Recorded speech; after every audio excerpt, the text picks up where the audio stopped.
chat, buckle up for another playing a 5-year-old game.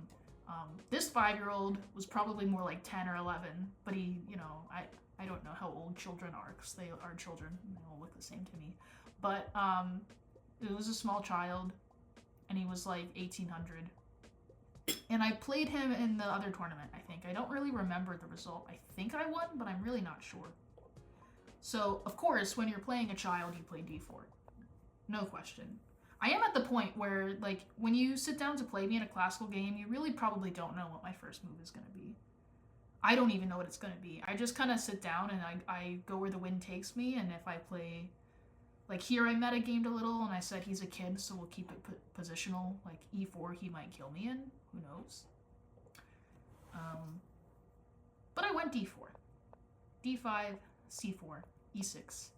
Knight f3, knight f6, and we go for something vaguely Catalan-shaped. Although I remember zero theory. So, c6, bishop g2. I like castling. That's my only thought. I like to castle. Knight b to d7. I castle when it's allowed because I like when my king is safe. Bishop e7. Queen c2. Just kind of a semi-normal Catalan-esque move. And the knight's already on d7, so it can't come to a6 and get me this way. And then like a3, knight c7, I think is something that exists. Who knows?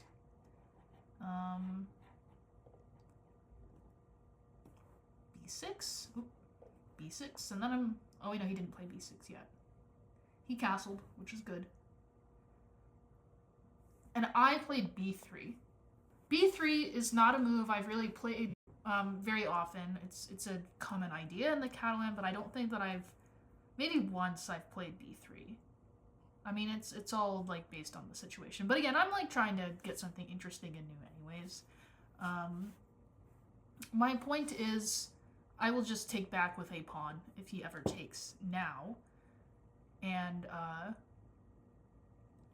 I'm kind of hoping that we get a situation where I do my stupid little tactic, but it seems unlikely at this point. There's not a lot of thought behind b3. I don't know how to explain it. It's a move in chess that I played that has points to it, but you know, it's mostly that it allows for more possibilities. Sometimes I'll even play bishop a3 and trade off the dark squared bishop if it's called for. It's unlikely it'll be like super called for when the queen's on c2, because where does the knight go from there? But perhaps like, well, no, that doesn't make sense. But it's possible now. If he does something that makes it good, it's possible. I don't have to do either of these moves. I could still put my bishop here or here. Or even here. That's the point. Opponent is tired. He is sick and tired of just playing normal moves. He's 9 years old, 10 years old, 11, who knows? But he doesn't have time for this. You know, he's got a whole life to live. So he goes c5 and he says, let's do something. I want something to happen. I get the impression that he might not like chess that well. Maybe he likes it, but I get the impression he gets a lot of pressure from his parents to play, just because, I don't know. He seems so sad when he's playing. Maybe it was just because of my opening choice. I just made it not interesting. That's probably what it is. But he also spends just like a ton of time, but it doesn't really feel like he's thinking all that much. I feel like he decides his move and then he thinks for a while. Like, he's not, unless he's he's one of those geniuses where he's not even looking at the board when he's thinking about it. My point is, what I used to do when I was a kid sometimes, or I don't know if I did this or I just knew people who did, but if someone got upset with you for not spending enough time, you lost because you didn't spend enough time, they don't know what you're thinking about. So you just sit in there longer, and if you're in there longer, it feels like you tried harder, maybe. You know what I mean? Knight d2. I'm not going to relieve the tension. I would like him to do it. Taking really makes no sense because it just gives him the opportunity to then improve one of his pieces. Probably either piece is good And then he has the 2 center pawns. The only reason I would do this is if I wanted to play bishop b2 or something, but I just don't see any reason to do it. So I just continue to develop. And again, if he takes on c4, I don't know, I'll do something. Well, he took on c4, and I took with the knight. And now I want to put a rook on d1, because that's where the queen is. Taking just relieving tension is just not so good. He should do actually probably what I'm doing. He should just play b6 and kind of chill and continue to develop his pieces. But this is so much patience that's required to do this. It's nearly impossible if you're a kid. So he takes, he's trying to make it interesting. I'm trying to make it boring. That's my whole job in this game, is just to bore my opponent to death.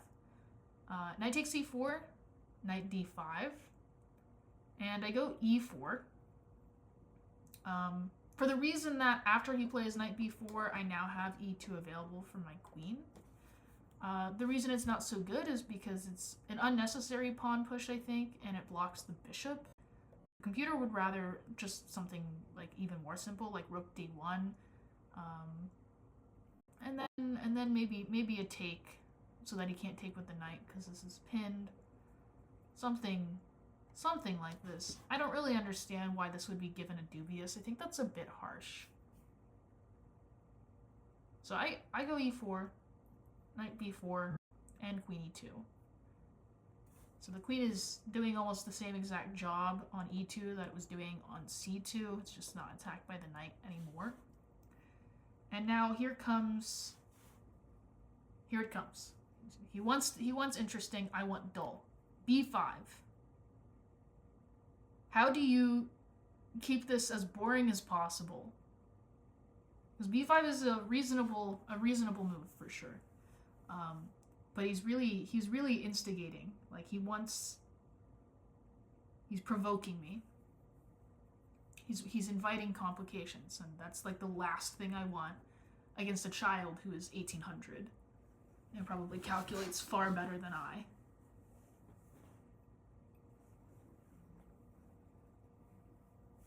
Because I think I spent a decent amount of time here, if I'm not mistaken. Yeah, I spent about 10 minutes on this move. It seemed very critical to me.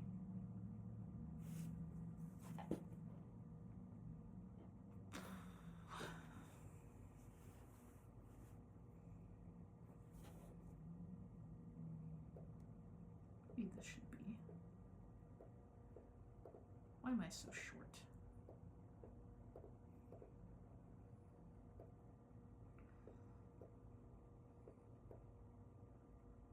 Is this better?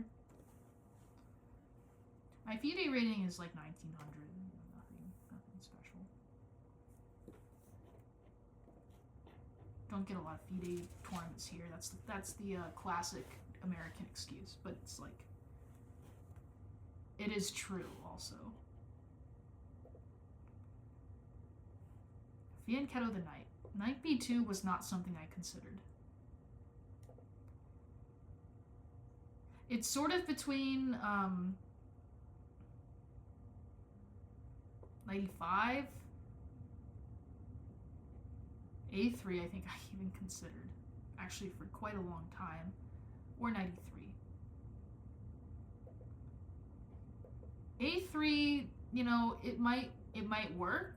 B takes c4, a takes b4. If he takes with the b pawn, I have a huge like pawn mass in the center, and this guy's just too far away from home. He should try to connect them again, but I'm just gonna try to stop it, like queen c4 and cut him off. Even though bishop a6 comes in, this is typical exchange sack pawn wave, you know. So, you know, he shouldn't take that way. But what I was concerned with is actually c takes b4 here. And, you know, I can take with this pawn, but then a5, and this is a much different story. Much different story. I know I said boring. This was my main consideration. I spent most of the 10 minutes considering a3. And then I was like, what? Wait, why am I doing this? Who am I doing this for? And And then I saw knight e3 is just like extremely solid, and the b pawn is attacked. And if he takes, the b pawn's attacked a lot of times, and I'm just gonna kick the knight away after, and put stuff on the open files, semi-open files. Knight e3 became the obvious, clear choice. So this is what I played. Takes on d4, knight takes, and knight c5. Again, he's making it as complicated as possible, so taking on b4 doesn't work because queen takes b4. I need to do something about this. If I play the move like rook d1, you have to start considering knight d3. What's going on there? Cutting the connection, because I just defended the knight with the rook, and so this is interference. The other ways to defend the knight would be like bishop b2, or moving the knight. Oh yeah, the reason I can't take this way, more importantly, is bishop a6, and it's like just getting a little bit iffy, in my opinion.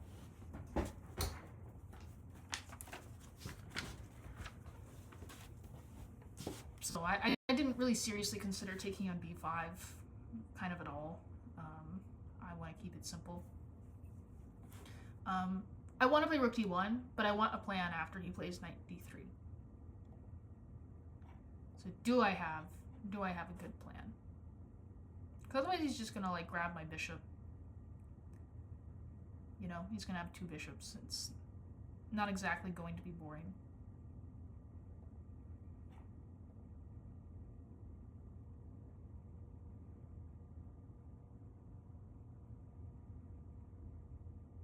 My first idea was rook d1, knight d3, and I wanted to play knight d back to c2 with the pin on the queen.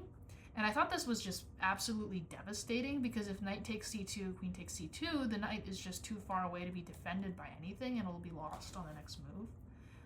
But in the meantime, like, I'm threatening to take and then take. If the knight moves, I take the queen. But at the last second, I realized that knight takes c1 attacks my queen with check. Super, super annoying. So taking would just be losing. So after knight takes e2, takes on f1, or king f1, takes on d8. I've got, well, I don't know. What do I do here? The point is I'm down a lot of pieces. I don't have to elaborate.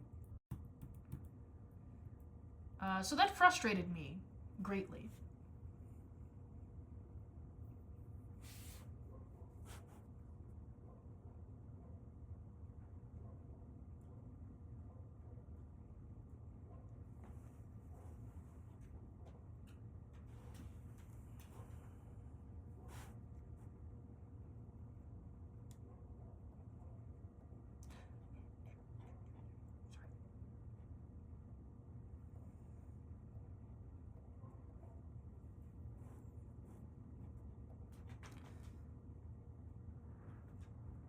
So I went for knight c6, which looks extremely complicated, but I think it actually simplifies the position quite a lot. And here's the big difference. After knight takes c1, I can just play rook takes c1, and the queen is still attacked twice. Doesn't have time to take here. But it's the same sort of idea. I'm threatening to take the knight. It's pinned. And then if knight takes, I can take here, which is what he just has to do. He has to play knight takes c6, but he retreats. I get to play rook takes d3 with tempo, and then after queen b6, I have like a decently open position. Bishop b2 is kind of the clear next choice. I'll bring a rook to either c1 or d1, and then his pieces are still just sort of difficult to make good in minor. My moves they flow, I think. But this is already a kind of a difficult position for black, because queen g4 could be coming with some huge threats on g7, and bishop f6 wouldn't work because of the pin. And if e5 is ever played, then the knight comes to f5, and if the trade happens, I got two bishop scissors coming at him. So he has to go rook e8 in order to have the bishop f8 resource. I just simply play rook d1, a nice simple move. Rule number 1 of an attack is to include all pieces in the attack. Bishop a6, with like a vague tactical threat, but the problem with this is now that the bishop is not on c8, e5 doesn't even come with a threat. So the queen is perfect on g4, bishop f8 is forced. And here's where I think my conversion started to kind of break down. I started to play kind of bad. It's really not obvious to me how to continue the attack, but I had about 1,000 ideas I wanted to make work. So like some ideas I have, queen h5, some combination of queen h5 and rook d7, knight g4 sometimes I even sacrifice on f6 to play bishop f6 and then queen g4 check, just checkmating him. Sometimes knight f6 even with like maybe even with the pawn here and takes with the same idea, same sort of dealio. Like maybe I even sack on g7 and play, I don't know. I had a lot of ideas here, but I couldn't like fully make any of them work perfectly, and it's a bit frustrating because rook d8 kind of neutralizes the rooks, it feels at least. So I went with rook d7, which is just not that great because of the following line. Better would be, shockingly, e5. I mean, it's not that shocking. Like, you trade one diagonal for the other. It just feels so not intuitive to shut down this diagonal. It just feels wrong. But perhaps it's focused on the d6 square along with this pin and the fact that the pieces are just right now so poorly coordinated. But I wanted to save e5 until it was really useful. Yeah, I agree. It just doesn't feel thematic. The other way to play this position is queen h5, which is like kind of what I wanted to do with this. But involving rook d7 apparently just like doesn't help this out so much, and after rook d8, the point is you vacate the g4 square for the knight, and you have all these ideas once again with like, I was seeing visions of things working, but I couldn't concretely make anything work. So for example, like if he goes random move, we go e5, and the idea is like basically just knight f6 and checkmate. And I also have, sometimes I'll have this, not really here, but sometimes I will. h4, h5, h6. I actually also thought of that. I think the problem was I just had way too many ideas, and I couldn't, it just became so hard to decide that I just went with a move that I didn't think rook d7 could possibly be bad, and it's not bad, but queen h5 is apparently a lot better.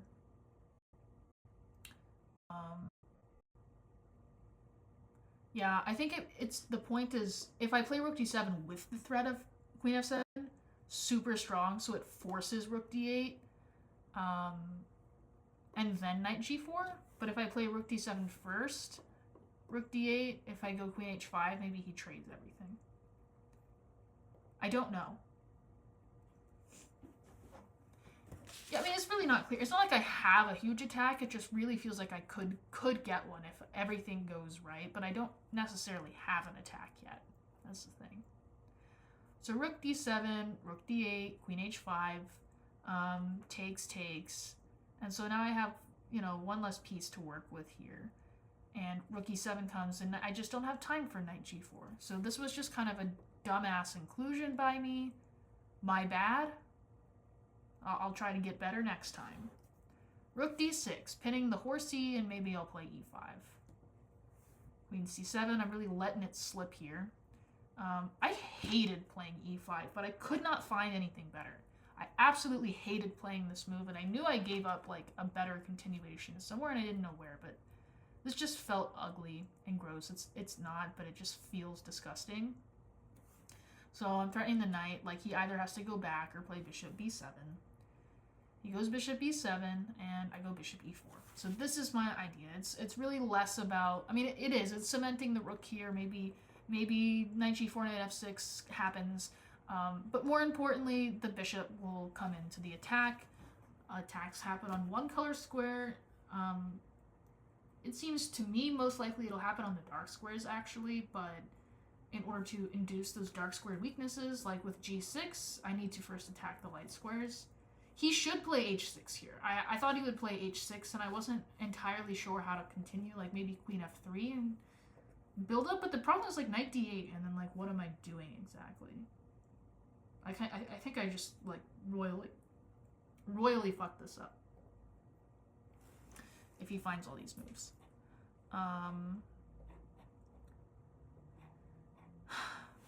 But alas, he did not, none of this happened. He played g6. He's also really low on time, by the way. He has 4 minutes here and I have 20. So, like, it's gonna be really hard to keep defending. He's been defending for a while and he's gonna have to keep defending, so he's bound to make a mistake eventually. So I go queen h4, which I know is like maybe not the initially the idea was queen f3, but I went with queen h4 because I set up a cheapo tactic because I had 4 minutes. So I'm sorry that I'm not like a pure good chess player, but queen h4 and my idea was to bait bishop g7, which is a normal looking move, but it loses. So it's white to play and win here.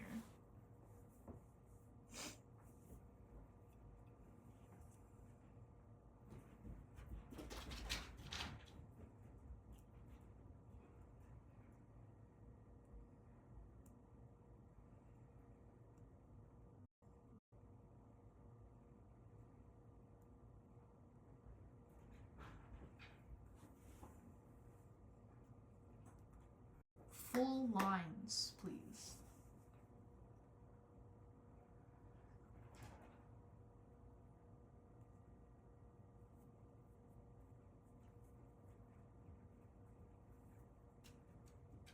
Hi, puppy.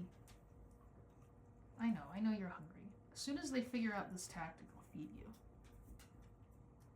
A dog doesn't eat until you figure this out. Bishop takes knight, and then, like, I know that you know it, but, like, give me a full line.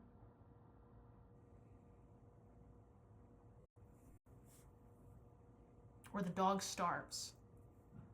That incentive. Okay, Hassan. yeah, rook takes, and then the queen is overworked. Yep. Bishop takes c6, and uh-oh. That was the point of queen h4. So, like, a really cheap thing I set up, but, you know, I mean, the goal is to win. That's the main pivot I've made in my chess, is I've gone from trying to play perfect to trying to win. And I've won more games. I haven't played as well, but I've won more games. I don't know what to tell you. But he's a kid, so he plays on for a while. Queen e4 is a really good try. There's, like, potential perpetuals, potential for me to blunder. I'm honestly scared. I go rook d8, bishop f8. Bishop a3 is actually not quite as strong as you would think because of b4. And, of course, I can't take back with the bishop, but the queen can take back, which is annoying. So I go here and I say, please trade with me. And he said, no. And I said, king g2. And then he played h5, I think because knight g4 is still sort of scary. I go a4. Takes, and all these moves are played pretty fast. I think at this point, I have about 10 minutes and he has like 3, so we're going pretty fast at this point. Knight c4, heading to the d6 square to attack f7. That's like the weakest light square on the board. The bishop on h6 does nothing to help it. Queen c2, knight d6, queen c6 check, and now I can actually block this check, which is another good thing about the knight on d6. Queen b6, bishop d4, queen a6, queen f3, tickling the f pawn, forcing f5, and now I just go queen a8, king h7, queen b. Oh, this one. Oh yeah, I remember this. I was gonna go queen b7 and trade the queens, and I was thinking a lot about that endgame. And I'm like, yeah, I mean, I'm definitely winning there, but should I try to checkmate him? And then I realized that the pawn is just hanging. I didn't see that for like a long time somehow. And then he resigned here, which is very fair. So that's how you beat a child at chess, specifically at chess.